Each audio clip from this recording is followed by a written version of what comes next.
So, of course, when you first look at this, you say, how can the happiness of people whom I don't know affect my happiness? And there are two levels to answer this question. One is, since the mind is relational, when I and you have a conversation, all the people in my life are affecting this conversation. And all the people, I'm worried about a patient, and you're worried about the stock market, and we are having this conversation. So all those things are part of the conversation, all those relationships. And now, of course, through social networks, even more so. Okay? So there's a lot of very interesting data on social engagement and your well-being. So the color of food, the smell of food, the texture of food, the sensory experience of food determines the qualities of food. And now we know that all the things that we call micronutrients, like, you know, antioxidants and anti-carcinogenic stuff, and all the stuff that you read about as micronutrients, they're all phytochemicals. They're chemicals derived from the energy of the sun. Highly flavored foods and highly colored foods are the healthiest foods, and they usually don't come in a can or have a label. And then, of course, all the new data on physical exercise, mood, and the most important is on sleep. You know, Rudy tells me that the more he looks at neural networks and how they behave, it seems that Alzheimer's and many other illnesses that affect the brain are due to not being able to escape the default mode. You know what the default mode is? It's like your computer hasn't been turned off at night and still buzzing all night. Okay, so if you don't escape your default mode, which is your internal dialogue, which is constantly noisy, then it affects neural networks, it affects all kinds of things. Zinc homeostasis in neural networks, it affects memory and so on. So sleep, it turns out, is one of the most important factors in well-being. We also looked at financial well-being and the reason for the financial crisis, creating a financial system that encouraged people to buy things that they didn't need with money that they hadn't earned to impress people that they didn't like. And now, of course, we have a financial crisis based on derivatives, which there was no value. No, of the $2.3 trillion circulating in the world's markets, only 2% provides goods and services. The rest is money making money to make money to make money. Community well-being, seva, satsang, and simran. Satsang means a gathering of people engaged in reflective conversation and self-inquiry. Seva means service, karma yoga, and seva, satsang, simran, remembrance. Remembrance of consciousness as our home. So as part of this, you know, in great traditions say, how does our relationship with time affect our biology? Time being this very abstract thing.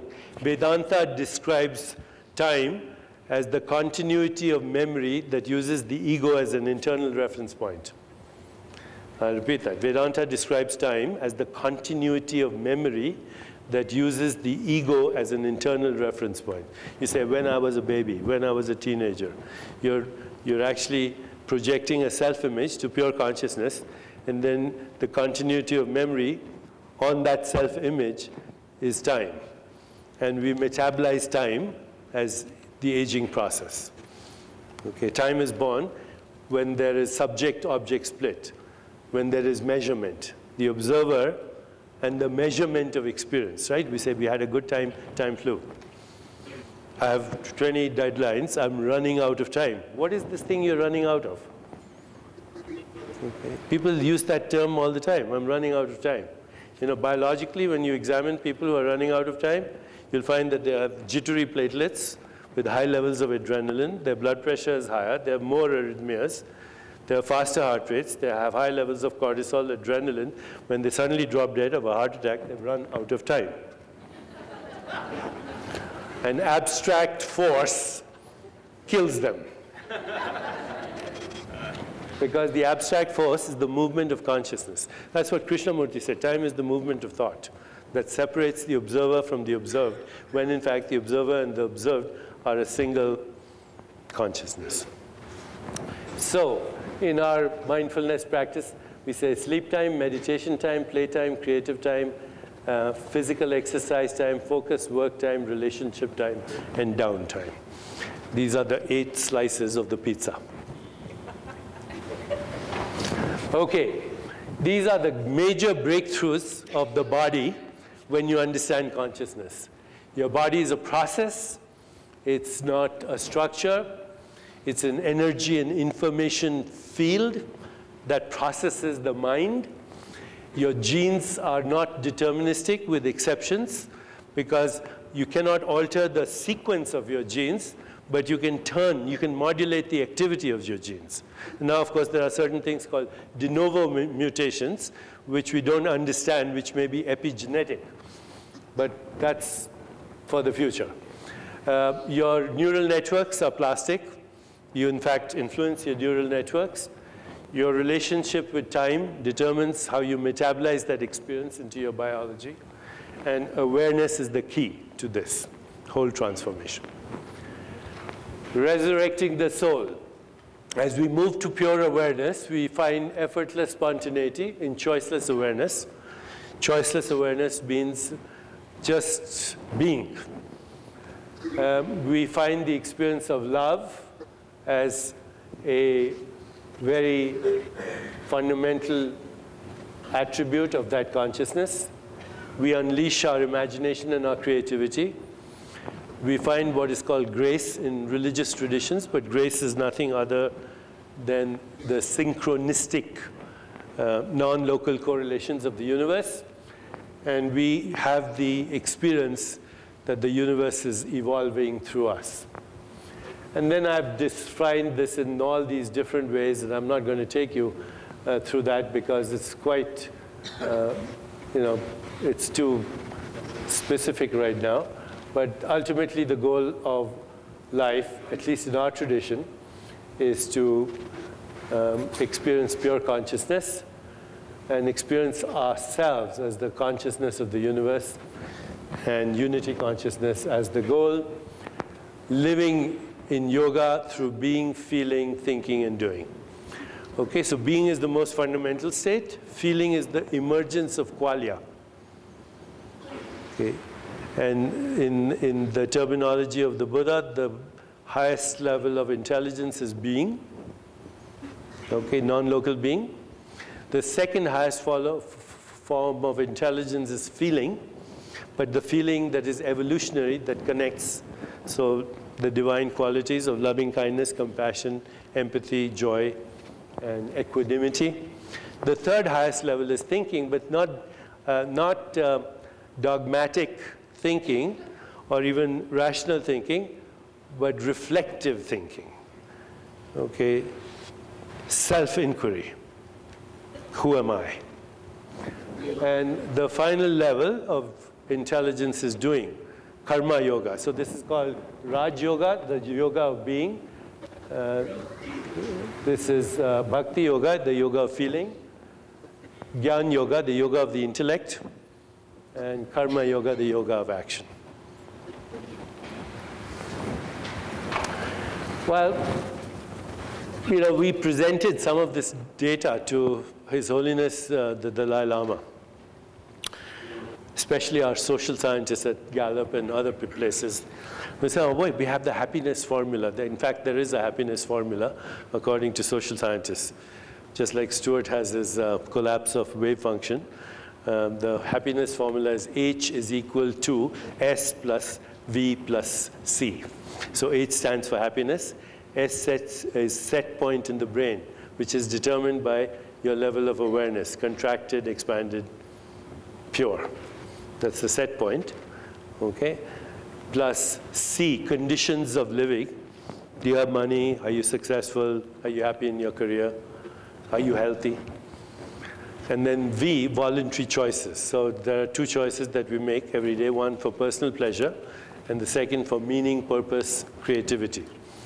So according to social scientists who work in this field, happiness, they say that all these things are influenced. You can expand your awareness.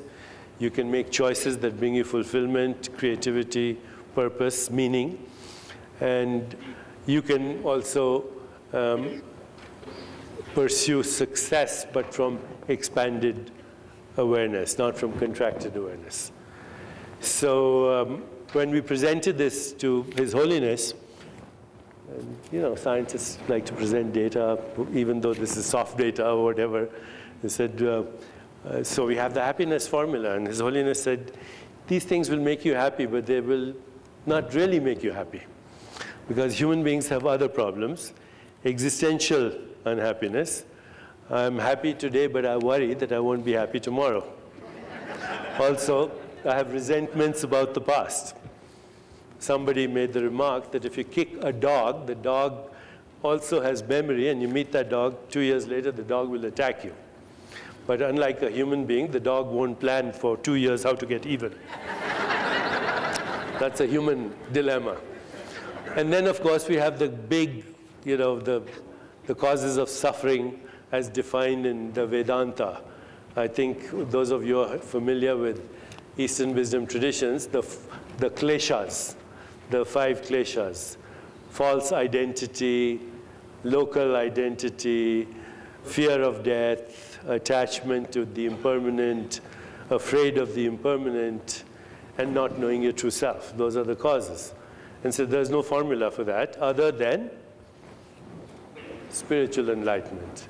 And that includes a lot of things here, which I'm not going to go into right now because I want to share with you my little map for the Neuroscience of Enlightenment, and also explain these stages. And then if we have time, I'd like to take you through a little experience. How about that? So what's our perception of change? What time is it? 8:30. That's all? We have lots of time. Okay, then we must do a meditation. Okay, so let me say this is the basis of what I'm going to talk to you about, okay? The consciousness is a non-local field of infinite possibilities. It creates the objects and properties of the physical world. Reality is different in different states of consciousness, and reality is species-specific. What we call reality is the perceptual experiences of conscious agents or conscious beings. Consciousness modulates brain activity or activates brain activity. Consciousness creates the objects and properties of the physical world. Okay. Now, let's go to the second presentation, which is Neuroscience of Enlightenment. States of consciousness determine states of biology, including neural representations. There is no mental event that does not have a neural representation. Has to. And of course, today we can see that through PET scans, or what we call functional magnetic resonance scans, functional MRIs. So here's what my friend Daniel Siegel calls a handy model of the brain. Okay, so this is your brain. This is your cerebral cortex. It evolved about 4 million years ago. This is also called the executive brain, where we make choices, issue orders, and participate in self-reflection, imagination, all the higher consciousness activities, which I'll show you. So this is 4 million years in evolutionary time. If you open your hand like this, then you see this thumb. This is your limbic brain, which is 100 million years old. It's found only in mammals. And it is the emotional brain, which is very much involved in homeostasis. When you're feeling joy, love, compassion, empathy, and this has all been studied, by the way, and then self-regulatory mechanisms kick in, homeostasis. Your hormones, your neural networks, your immune modulation, your breath, your sympathetic and your parasympathetic nervous system are influenced by your emotional state, okay? And this is the reptilian brain, which is the midbrain, this thumb here, and then, of course, you have the spinal cord. The reptilian brain is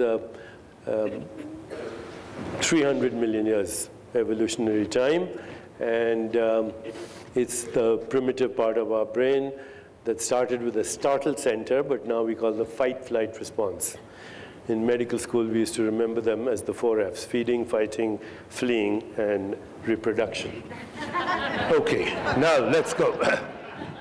Here is the neuroscience of enlightenment. I have to define the states of consciousness further, okay? So I did define Turiya. Turiya is soul consciousness or transcendent consciousness. What's cosmic consciousness?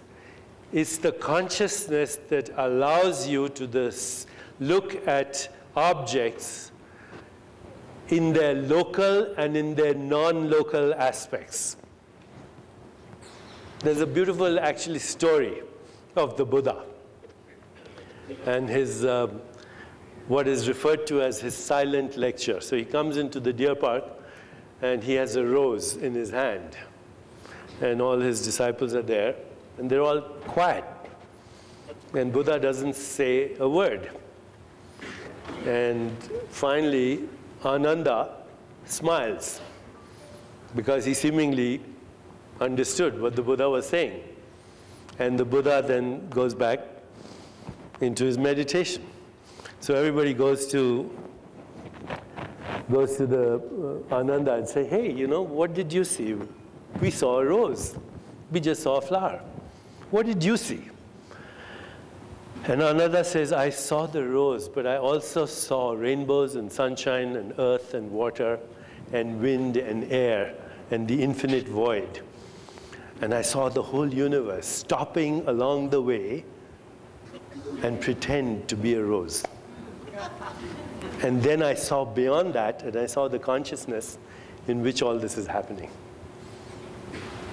Okay? That is cosmic consciousness. Okay?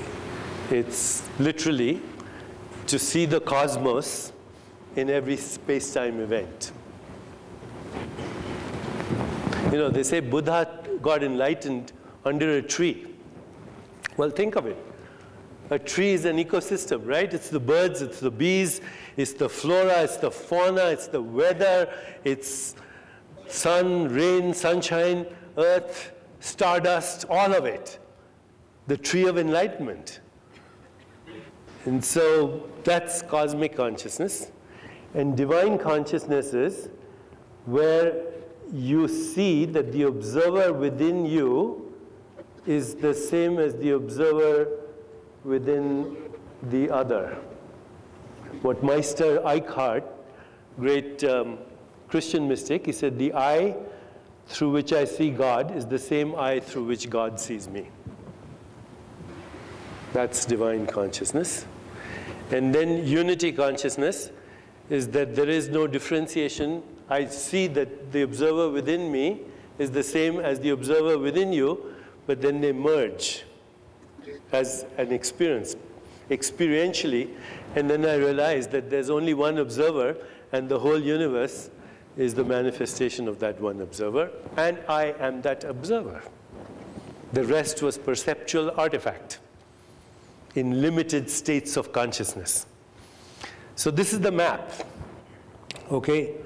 And if the map is true, then we should be able to explore it scientifically.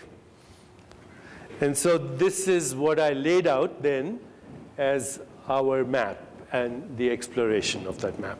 Now I'm going to take you rapidly because I want to take you through the meditation as well. Okay, that's a very kind of global picture of the whole brain.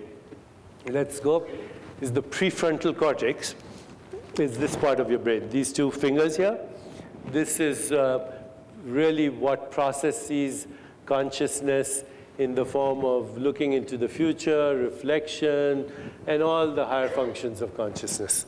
Okay, they're processed in this part of the brain. You have the insula. What a most interesting thing we are finding about the insula, which is a tissue that's between the parietal and the temporal lobes, is that this insula is capable of what is called introception. Introception is the opposite of perception. And this is part of our yoga tradition, you know, that you can see literally the inside of your body, okay? And you can see your light body, and it's a learned perception, just like ordinary perception is a learned perception, which is influenced by culture, history, mythology, religion, science. Okay, so you can learn to perceive, and we can now show, and I'm going to show you a technique where you can regulate your heartbeat, and if we were doing a PET scan on you or a functional MRI, your insula would light up.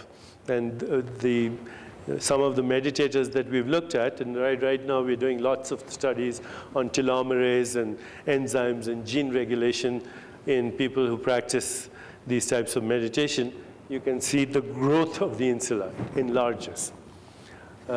Reptilian brain is the one that's functioning in somebody who's otherwise considered vegetative. And it also houses the startle center I mentioned to you. Limbic brain, which is regulating emotions. And then limbic brain also has these other things called hippocampus, amygdala. Amygdala is where fear seems to be processed and stress.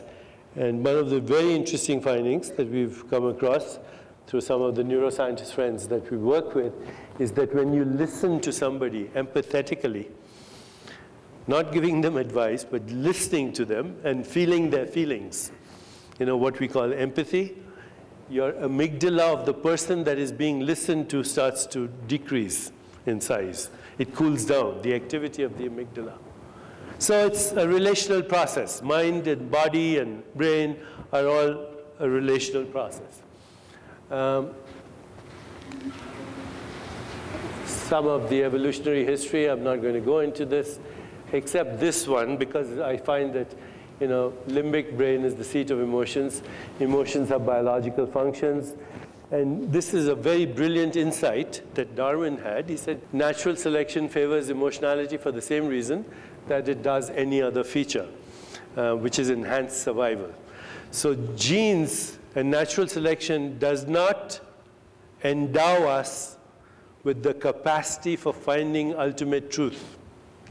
It only endows us with the capacity for survival. Our perceptual instruments are function for the propagation of our species, predator, etc., the food chain. But this was a brilliant insight. Well, people don't talk about this when they speak about Darwin's theories. He said the eyebrows lift in surprise to improve ocular mobility in the extent of the visual field. The indrawn breath of a startled response prepares one for sudden flight that might follow. The upturned lip of a socialite sneer is the remnant of a dog snarl, in which the animal exposes a cuspid to warn its opponent of its ferociousness. Anger readies the animal for combat, fear the animal for flight. And then he goes on to talk about disgust being a nauseous revulsion, anger, jealousy alerts the mammal to the potential loss of reproductive chances, and so on and so forth. This is Darwin, Charles Darwin.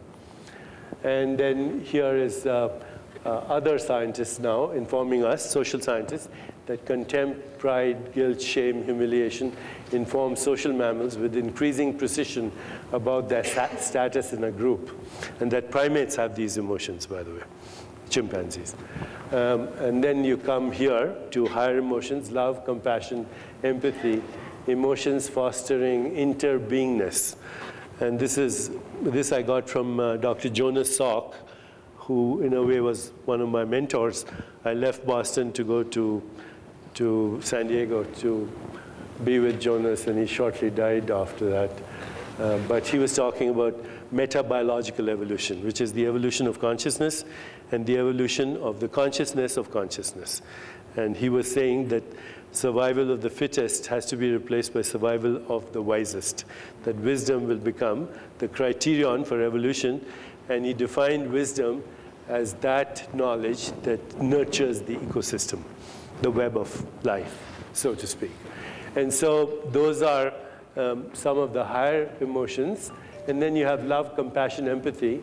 And then you have even greater, higher emotions. These enhance survival and homeostasis through limbic regulation, self-referral and homeostasis.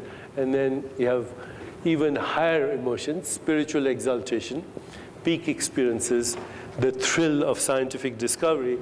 These are literally peak experiences that are spiritual experiences. And so intuition, creativity, vision, a sense of connection to the sacred are the beginnings of what Jonas Salk called metabiological evolution, which is the evolution of the consciousness of consciousness.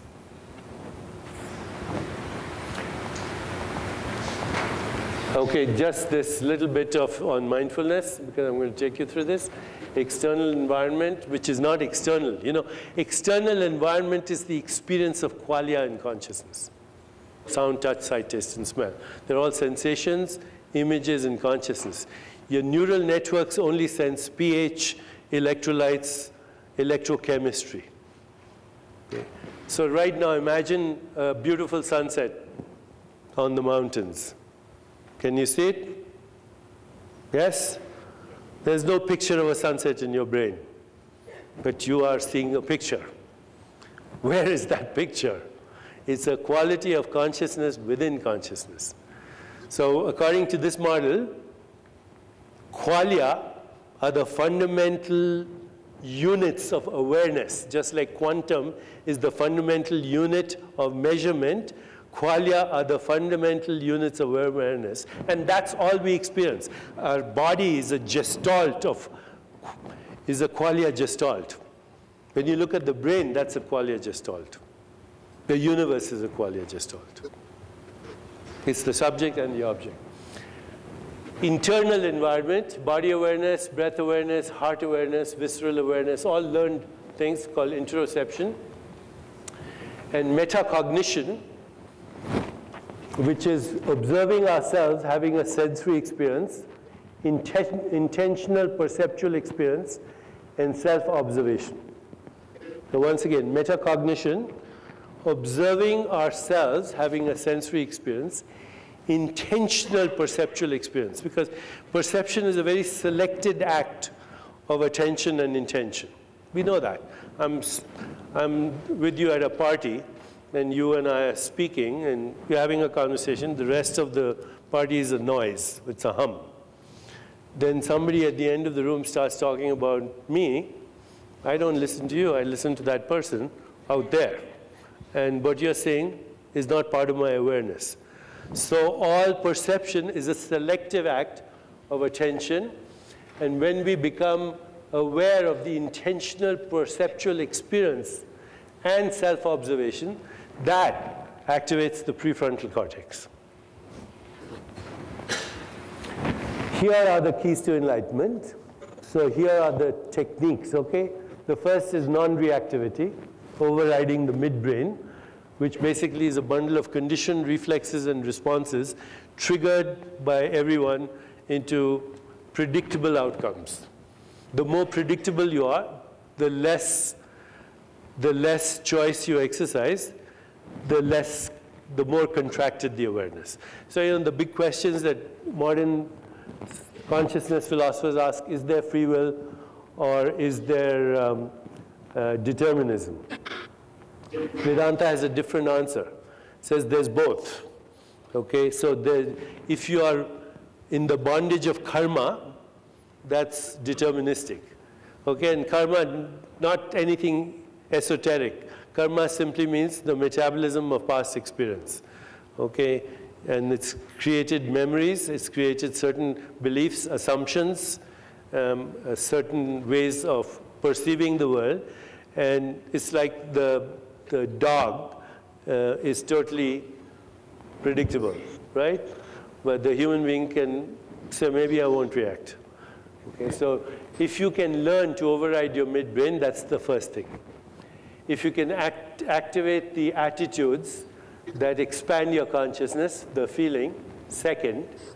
The third, non-judgmental awareness of the external and internal world. The fourth, transcendence, which is going beyond subject-object split, which is very specific, silent mantra meditation. Because what does the mantra do? The Bij mantras, it takes you out of the default mode. It's in the discontinuity. Every thought is a space-time event, but between every thought is the consciousness in which the space-time event is occurring. So transcendence is key. And then witnessing sleep and witnessing dreams and recapitulation, sleep and dreams. These are the techniques. Okay, so when I teach our retreats, we do several hours of meditation, for our retreats, so people can actually get the experience of transcendence. And then they practice these mindfulness techniques, and then through the week, they also witness their dreams, what people call lucid dreaming, and then recapitulation of dreams, so that they can awaken themselves in waking, dreaming, and sleeping. And it's a very distinct experience. Your body is fast asleep, but there is the witnessing of the body-mind apparatus in deep sleep. Your body is in the dream state, and it's the witnessing of the body-mind apparatus in the dream state. What Vedanta calls Turiya Tatta. Okay, Turiya is transcendent consciousness. Turiya Tatta is cosmic consciousness. So it is the awareness of awareness in waking, dreaming, and sleeping. And there's a recognition, experiential recognition, that I'm not the body-mind. The body-mind is an impermanent pattern of behavior of consciousness. And so also, therefore, death happens to the body-mind and not to the consciousness in which the body-mind arises and subsides. So we take people through this, and what I would like to do, that's a nice little picture from Scientific American. Okay, forget all this. Now, let's do something.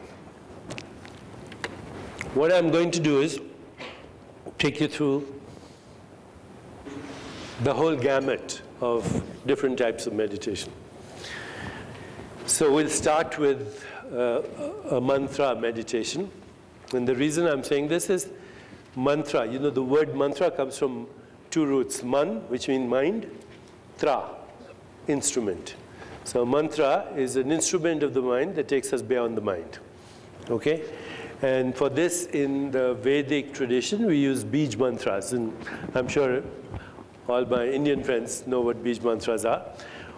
For the sake of respect for the tradition, I'm not going to use the Bij mantras today because they're part of a more ritualistic process. So our mantra will be, I am. Okay? Not I'm Deepak or I'm whoever, just I am. So sit very comfortably. Put your feet, and please be patient, okay, for this. Meditation can't be done, and they say enlightenment is a slow process. Buddha said it's like a fruit that takes a long time to ripen, and one day it falls, okay? So it's a process. But nevertheless, even in the process, I hope to give you some experience, okay? So put your feet on the ground. Keep your hands open, not in a fist. That's contracted awareness. This is open awareness. And don't cross your legs. Plant your feet firmly into the ground. Sit relatively erect. Close your eyes. The most important thing is to be comfortable. And please don't mind the time. I will tell you when to open the eyes, okay? So just repeat after me loudly. Just those two phrases. I am. Say it again. Say it again. And now, keep repeating those two words mentally and effortlessly, not with concentration, but just effortlessly, like any other thought. You know, thoughts come to us spontaneously. And as you repeat those, of course, your mind will wander, which is natural. And you may become aware of uncomfortable sensations in your body or some sound in the environment. Don't worry about it, okay? Just keep repeating it when you remember. So it has to be effortless. And don't mind the time.